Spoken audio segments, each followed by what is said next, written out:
Hi, Davir, and today we have a new episode in the channel.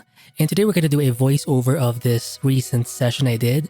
So, after doing a bunch of drawings, I felt like I needed to paint something. So I found like a reference photo from my like downloads folder, and I saw this like anime kind of girl. And I like the pose. I also like the the front area. Obviously, I made it like super large, but when I started to draw this or paint this, I had no idea what it would look like. And I think when you have like a reference and you want to be creative, but you want to, the thing about references is sometimes you can end up copying the freaking thing, which can rob you of, joy. And, sometimes you don't want to make art eventually just because it feels like you're doing some kind of assignment. So what I recommend, if you find like a photo you like, first of all, have like a downloads folder where you actually have a bunch of images stored in. Just because it's easier to like, instead of searching like an image, you already have your own database, or you can like check out your screenshot on your like tablet or phone. Once you have that going, you want to paint something from one of those references. And number one, you're doing this because if you're struggling to draw or paint from imagination already, then you're not gonna make this any better by trying to come up with something from imagination. Or come something up with from solely your imagination, because you have nothing. You have no skills, you have no visual library, so might as well use a reference. But the thing is, don't copy it.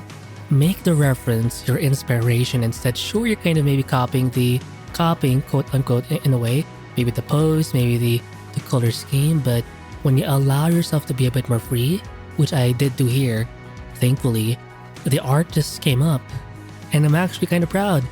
The full time is like what, 20-ish plus minus minutes, so it's not like a full-on painting.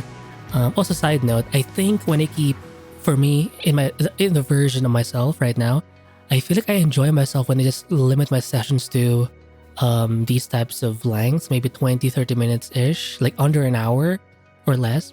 Only because I don't know, I actually don't know the reason, but if you don't enjoy yourself, if you feel like you're stressing out because the artwork you're working on is taking too long, maybe tone it the frick down.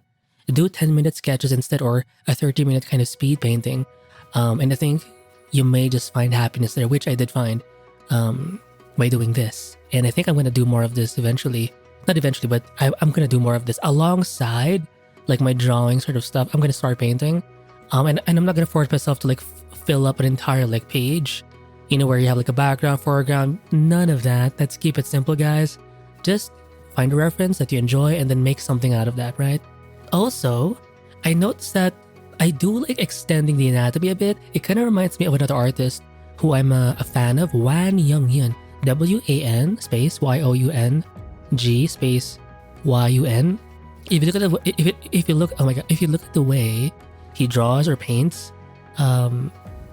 proportion wise, it's kind of similar. Although the major difference right now is he tends to be less opaque. Like he builds up values via opacity brushes, so lots of like transparency. So you can see his strokes more here. I mean, yeah, you can see my strokes, but it's more like opaque, more gouache, more oily. It's more, just obvious, opaque, solid. But the vibe is kind of similar. And I think for the face, I didn't do the whole like Loomis head thing, measuring the eye. I just winged it, and maybe that's where I shine. Maybe you suck at art because you're trying to be logical with it. If you ever look at like anime, sometimes the anatomy doesn't make sense because it doesn't make sense more often than not, and they do it to like exaggerate certain emotions, stuff like that, and it just looks kind of cool more often than not if you like push the anatomy or when you stylize something. And maybe that's the secret here. Maybe you suffer, or you choose to suffer because you're trying to be correct with your anatomy. Just fuck it. You don't have to break the rules, you just have to bend the rules. So yeah, there has to be an eye, there has to be a mouth, so yeah, you have to have those rules. But how far are they apart, how close they are, how well drawn, or how they're drawn, the shapes and everything, that's up to you. Bend the freaking rules, go crazy, push things. Also, I remember, I think I did struggle with the hand positioning because it was different from the reference. I wanted to change it because it kind of looked off or kind of boring in the image. Or not boring, but I just felt like I wanted to change something about this thing. So I think at the beginning I did struggle, but eventually I was able to kind of make her point at you So I did practice a little bit of my, or test a little bit of my foreshortening skills. Now, even if the anatomy, if you look at the hand, the finished hand, it's not too like tight, right? But you can tell the vibe of where it's pointing at. And so that's, maybe this is where I shine right now. Sure, I can develop and refine things over time, but I think right now the main thing for me is to be consistent. Just make the freaking art. You don't have to do it right. You don't have to do it the academic standard way. Just do it, It's about the vibes, right? Do it for the freaking vibes. Also, I think I mentioned this earlier. I did exaggerate the boobs basically just because it's fun, right? I know some people are not into this because it's so freaking like, they have their reasons, but I have my reasons, and my reasons are it's fun, right?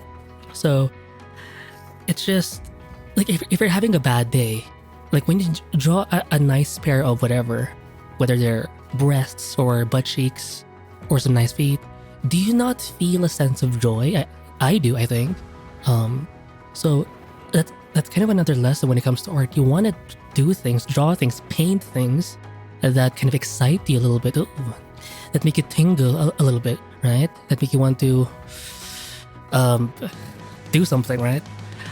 And when you have that as like a basis, you will notice that the art seems to be less of a struggle because you're not focused on the actual like moving of your hand or stylus or pen on your canvas, on your tablet. It's more about, there's something about this idea that needs to be expressed. And because of that focus, the art just seems to come alive, right? Like it's almost like trying to speak to you, and you having your pen, your stylus on a tablet is simply like the medium or the passageway. Like you're trying to maintain that bridge by holding out your hand to your canvas with your stylus, with your pen, with your brush, and the art just kind of comes in. But that alignment can only happen where the ideas sort of just appear in your page when it's something you're actually interested in, that you actually love, enjoy, admire, are curious by, or tingled by. So that's a lesson. Don't deny this. The more you deny this, the more you're gonna suck. I promise you, if you force yourself to be, artists do like a lot of like, this kind of artwork, that kind of artwork, like you're trying to be everyone else. Stop the cope. You know what you are. And I think a lot of art is not just being better in creating it, but it's about not even finding yourself, it's affirming, stating to the world like, this is who I am. Right? And when you have that alignment, I think art just becomes so much easier. Yes, you can struggle here and there, but in general, it's gonna be mostly a vibe. It's gonna be a freaking vibe. So those are my takeaways for this or from this session. I'm gonna do more, so expect more from me. And obviously don't just limit it to myself. You gotta do this on your own. I mentioned in the last episode about doing 3 pages. Maybe one of those pages can be painting instead, right? Or maybe you can do 3 pages of painted kind of sketches, right? So that's it for this episode. And I'll see you in the next one. Bye.